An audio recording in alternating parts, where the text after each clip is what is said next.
सरस्वतीं व्यासं ततो जयमुदीरयेत्। मूकं करोति वाचालं पङ्गुं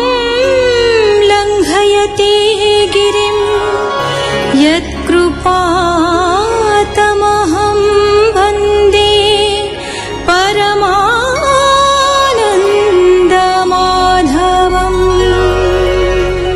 दुष्ट राजा प्ररोचन रुक्मी बलराम सहित कपट पोषा खेली। खेलर परिणति स्वरूप क्रुद्ध बलराम रुक्मी को निहत करिसंती। कृष्ण बरकन्या को घिनी द्वारका फेरी। एबे श्री सुखदेव कहउछंती दैवी कृपारू बाणासुर कन्या उषार अनिरुद्ध सहित स्वप्न मिलन घटी। चित्रपटरू स्वप्न पुरुषटी को चिन्हि से सखी चित्रलेखा को प्रत्यक्ष भाव में उपस्थित कराइबाकू चाहूची। सुकौबाच उषार देखिण विकल बोलई किछि हीन भाण महाहर से बंचाज आणी मु देवी वीर राज। सिद्ध जोगिनी जोग बळे गमिला गगन मंडले हेमंते प्रकाशिला निशि बेगे द्वारका पुरे पशि अनिरुद्धर निद्रा काले हरिला जोग माया बळे सज्जा सहित शून्य पथे घिनीण चलिला तुरीते गगन मार्गे अति खरे प्रवेशी शोणित नगरे उषा शयनी दर्शन कराई तो सकला मन उषा पूजिला वीर पाद छाड़िला मनर विषाद सुंदर वर देखि हसी रमिला हृदय विश्वासी कुमर प्रेम प्रिय घरे रहिला वीर अंतपुरे हेमंते सुण महीपति कन्यार देखि हृष्टमती जदु कुमार संगे रमी चिन्ह दिशाई रति श्रमी कन्या दूषण चिन्ह मान देखि डरिले द्वारी गण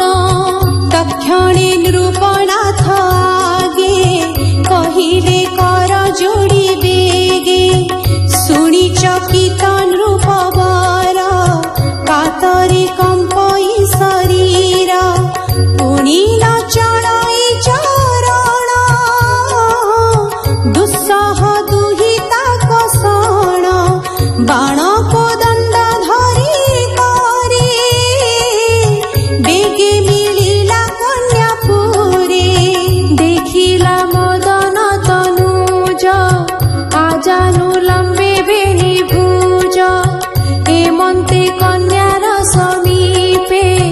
देखिला नव महाकोपे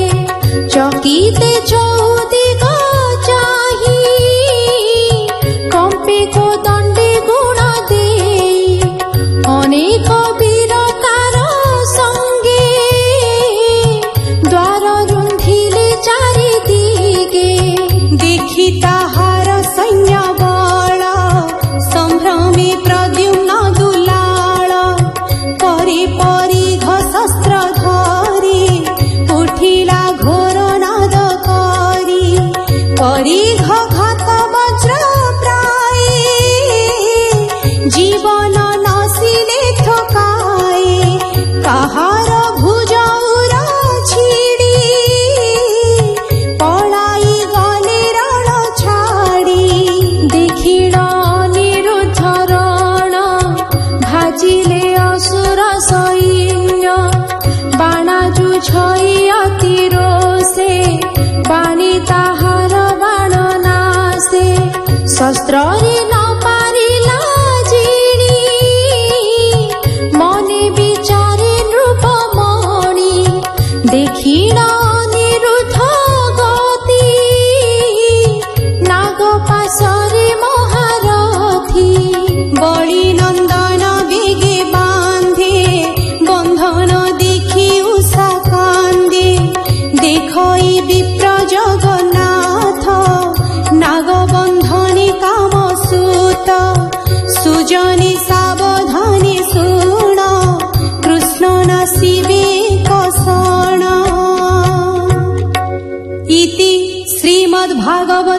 महापुराणे पारमहंस्यां संहितायां दशमस्कन्धे उत्तरार्धे अनिरुद्धबन्धो नाम 67तमोऽध्यायः। शुक उवाच शुण राजन भागवत द्वारकापुरे कामसुत न देखी अति शोक भरे लोड़ती ग्राम वन घोरे न देखी होइले निराश एमंते गला 4 मास ब्रह्मानंदन एक दिने मिलिले द्वारका भुवने राम गोविंद पासे बसी मुनि कहंती मंदे हसी शुण गोविंद हलधर तुम्भर पुत्रर कुमार शोणित पुरे कन्या छळे बंधन निज कर्म फले बलिर पुत्र बाणासुर दुर्जय दुष्ट दुराचार हेमंत कही कृष्ण आगे नारद गले शून्य मार्गे कृष्ण आदेशे उग्रसेन साजिले जदु भोज सैन्य